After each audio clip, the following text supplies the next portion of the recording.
Direktur Utama PT PBB Glenn Sugita memberikan informasi terbaru terkait bagaimana mereka akan mengelola Stadion GBLA. Ketika ditanya mengenai apakah PT PBB akan membuka kerjasama dengan pihak ketiga terkait pengelolaan Stadion GBLA, ia mengatakan bahwa saat ini mereka belum memikirkan hal tersebut. PT PBB sendiri sudah memiliki anak perusahaan yang khusus mengelola Stadion GBLA, yakni PT Persib Gelora Sawarga. Ia kemudian menjelaskan bahwa sudah ada beberapa pihak yang menghubungi PT PBB untuk melakukan kerjasama terkait pengelolaan stadion yang terletak di daerah Gede Bage tersebut. Glenn kemudian menuturkan bahwa salah satu fokus utama perusahaan saat ini adalah untuk mencari titel sponsor Stadion GBLA. Ia mengungkapkan bahwa nantinya nama sponsor tersebut akan terpampang atau ditambahkan pada nama Stadion GBLA, misalnya menjadi Stadion GBLA Plus Sponsor. Ya, ini pertanyaan bagus, karena kita sebelumnya tidak pernah berpikiran seperti itu. Tetapi kita nomor satu. Yang kita lakukan bukan kita nggak pernah berpikiran, tetapi ada pihak swasta yang udah menghubungi kita beberapa minggu yang lalu, bertanya-tanya apakah mereka ini bisa ikut masuk, terus kemudian membantu memperbaiki dan mempercantik pada saat yang bersamaan juga ikut menjadi stakeholder. Yang sekarang kita akan lakukan adalah kita mau mencoba mencari sponsor untuk titel sponsornya di stadion. Nama stadionnya mesti ada nama sponsor, ditambahin brandnya, kata Glenn Sugita. Selain itu, Glenn Sugita memberikan informasi terkait perkembangan rencana pembangunan pusat latihan atau training center tim Persib Bandung. Menurutnya memang terjadi perubahan skenario pembangunan pusat latihan Persib Bandung karena secara keuangan PT PBB sempat merugi setelah pandemi COVID-19 pada tahun 2019 lalu. Ia mengatakan bahwa saat ini fokus PT PBB selaku manajemen Persib Bandung adalah untuk memulihkan dan menyehatkan kembali keuangan perusahaan pasca pandemi tersebut.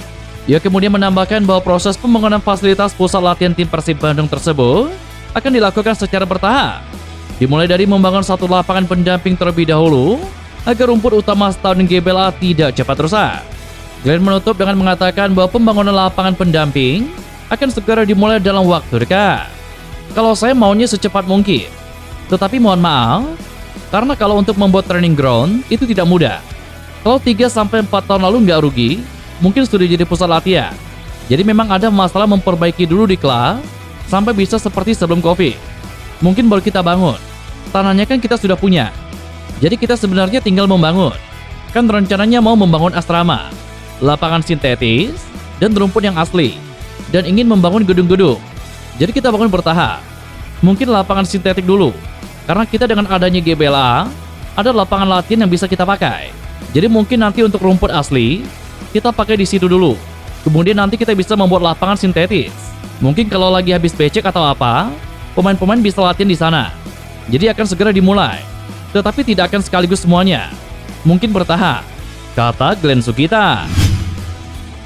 Gelandang pertahanan Persib Bandung Ahmad Agung Setiabudi mengungkapkan perasaannya setelah menjalani laga debutnya di hadapan puluhan ribu bobotoh yang memadati Stadion Gelora Bandung Lautan Api. Laga debutnya di Bandung tersebut terjadi kala Persib Bandung mengalahkan tamunya PSM Makassar dengan skor tipis 1-0. Menanggapi atmosfer yang diberikan oleh bobotoh di laga tersebut, Ahmad Agung mengaku terkesima dan mengungkapkan bahwa ini pertama kalinya ia bermain dengan dukungan penuh dan atmosfer yang bagus. Ia kemudian mengatakan bahwa dirinya sempat gugup saat awal-awal ia dimasukkan pada babak kedua karena melihat begitu banyaknya bobotoh yang hadir di laga kemarin dengan memberikan dukungan penuh kepada tim Persib Bandung. Ya, sebelumnya saya belum pernah bermain dengan supporter yang banyak dan fanatik seperti ini. Mungkin teman-teman juga tahu. Di sini kemarin pertama saya nervous. Menit-menit pertama saya nervous karena banyak bobotoh yang datang, hadir untuk support kita. Dan menit-menit selanjutnya saya bisa beradaptasi, kata Ahmad Agung.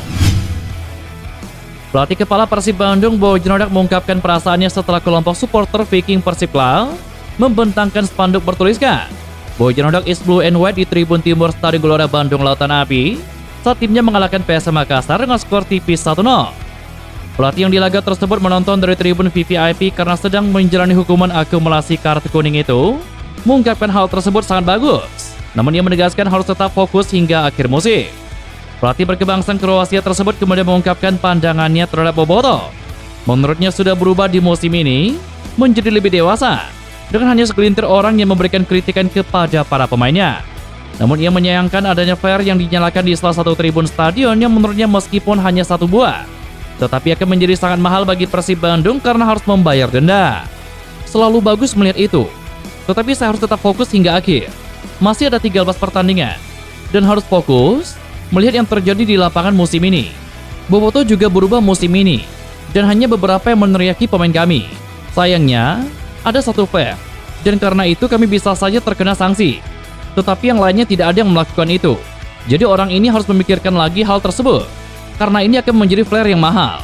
Tetapi sisanya saat ini dalam momen yang positif, kata Bojan Hoda. Pemain baru Persib Bandung yang bergabung pada awal putaran kedua dengan status pinjaman dari Persik Kediri, Ahmad Agung, mengatakan dirinya tengah diberi tugas tambahan oleh tim pelatih Persib Bandung. Tugas tambahan itu adalah untuk menurunkan berat badan yang memang terlihat agak gemuk pada saat awal ia datang ke Bandung dari Persik Kediri. Hal tersebut kemungkinan terjadi karena ia jarang mendapatkan kesempatan bermain di klub asalnya. Agung menerangkan bahwa dirinya harus menurunkan berat badannya sekitar 3 hingga 4 kg. Hal tersebut sebelumnya juga sempat diungkapkan oleh pelatih kepala tim Persib Bandung Bojan Hoda. Dengan tugas tambahan tersebut, Agung pun mengatakan bahwa dirinya akan menjalani sesi latihan tambahan di pusat kebugaran atau gym yang dimiliki oleh Persib Bandung. Gym tersebut terletak di Kompleks Stadion Gelora Bandung Lautan Api, sehingga para pemain bisa langsung melakukan latihan kebugaran setelah menjalani sesi latihan di lapangan. Belum, karena ini masih dalam program penurunan berat badan. Makanya habis ini saya ada sesi gym. Mungkin disuruh tim pelatih 3-4 kilo harus turun, kata Ahmad Agung. Ahmad Agung, gelandang bertahan Persib Bandung yang didatangkan melalui skema peminjaman dari sesama klub Liga 1 yakni Persik Kediri, perlahan-lahan mulai diberi menit bermain oleh tim pelatih Persib Bandung. Agung sejauh ini telah tampil dalam 2 pertandingan sebagai pemain pengganti. Ia dimainkan di 5 menit akhir pertandingan saat mengalahkan Arema FC dan bermain selama 30 menit saat menundukkan PSM Makassar. Atas menit bermainnya yang mulai meningkat tersebut, Agung mengatakan bahwa dirinya sangat bersyukur dapat dipercaya tampil membela tim sebesar Persib Bandung setelah sebelumnya hampir tidak mendapatkan tempat bersama Persik Kediri. Pemain asal Demak tersebut mengucapkan rasa terima kasihnya kepada tim pelatih Persib Bandung yang memberinya kepercayaan dan juga rekan-rekan barunya yang membantu Agung untuk cepat beradaptasi di Bandung. Ya, intinya saya bersyukur dapat kesempatan di tim yang mungkin mau juara, tim besar. Ini kesempatan buat saya untuk menunjukkan yang di tim sebelumnya karena jarang bermain. Alhamdulillah di sini kemarin dapat menit bermain.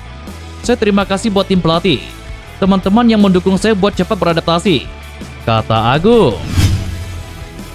Persib Bandung kembali melakukan latihan rutin dalam rangka persiapan menghadapi laga tandem menghadapi PSIS Semarang yang akan digelar pada 9 Februari mendatang.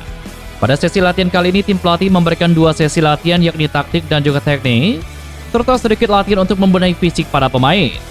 Selain itu, Persib juga dijadwalkan akan menjalani sesi latihan kebugaran di gym. Pelatih asal Kroasia tersebut kemudian memberikan informasi bahwa para pemainnya terlihat baik setelah digelar latihan fisik oleh Miro Petri. David da Silva dan Ferdiansyah sempat cedera juga sudah mengikuti sesi latihan secara penuh. Sementara itu, kapten tim Persib Bandung Marc Anthony Klaw masih harus menjalani latihan terpisah untuk memulihkan kondisi cedera hamstringnya bersama tim fisioterapis Persib Bandung. Hari ini kami punya 2 sesi latihan, sedikit latihan fisik tetapi lebih singkat. Ada taktik, teknik, semuanya. Sore nanti ada sesi latihan di gym. Semua terlihat baik. David dan Ferdi sudah berlatih. Mark Law tidak berlatih, tetapi saya yakin dia akan segera mulai. Jadi semuanya berjalan dengan baik, kata Bojan Hoda. Tim Persib Bandung terlihat menggeber fisik pemain mereka dalam 2 pekan terakhir. Mereka beberapa kali diberikan intensitas latihan yang cukup tinggi dan juga berat oleh sang pelatih fisik Miro Petri. Hal tersebut dijelaskan oleh pelatih kepala Persib Bandung Bojan Hoda karena mereka ingin memanfaatkan jeda pertandingan yang cukup luas sejak bulan Januari, sehingga ia beserta jajaran asistennya bisa menyisipkan sesi latihan fisik yang cukup intens. Sebelumnya tim Persib Bandung sempat mengalami masalah kebugaran karena padatnya jadwal pertandingan putaran pertama. Pelatih asal Kroasia itu juga menerangkan bahwa pemainnya bisa mati bila dipaksakan berlatih fisik pada jadwal padat seperti putaran pertama. Karena sebelumnya kami punya banyak pertandingan, lalu setelah tahun baru ada jeda. Saat kami punya lebih banyak hari di antara pertandingan, kami bisa berlatih fisik. Masalahnya jika terlalu banyak pertandingan, pemain akan kelelahan. Jika dipaksakan, justru bisa membunuh mereka. Jadi sekarang kami melakukan ini agar siap untuk 5 atau 6 laga ke depan, kata Bojan Hoda. PSIS Semarang tengah terluka. Mereka baru saja kalah 1-4 oleh Dewa United pada Senin kemarin. Itu bukan kekalahan pertama PSIS Semarang di kandangnya sendiri. Musim ini setidaknya tercatat PSIS Semarang 7 kali kalah dalam laga berstatus kandang. Laga pertama di kandang musim ini dilakoni PSIS Semarang di Stadion Mo Subroto. Sialnya melawan Persebaya di laga perdana musim ini, PSIS justru kalah 0-1. Setelah itu perjalanan PSIS Semarang di kandang naik turun. Sempat menang, namun kalah lebih banyak dirasakan tim berjulukan Laskar Mesa Jenak. Total dari 10 laga kandang musim ini PSIS Semarang kalah 7 kali dan menang 3 kali. Ini menjadi catatan minor tersendiri bagi PSIS jelang laga melawan Persib Bandung. Sesuai jadwal, laga ini akan digelar pada hari Minggu, 9 Februari mendatang. Stadion Jatidiri pun bakal menjadi arena pertarungan kedua tim. Di laga ini bukan tidak mungkin PSIS Semarang bangkit dan mendulang 3 poin. Namun bukan tidak mungkin pula justru Persib Bandung yang akan memenangkan laga.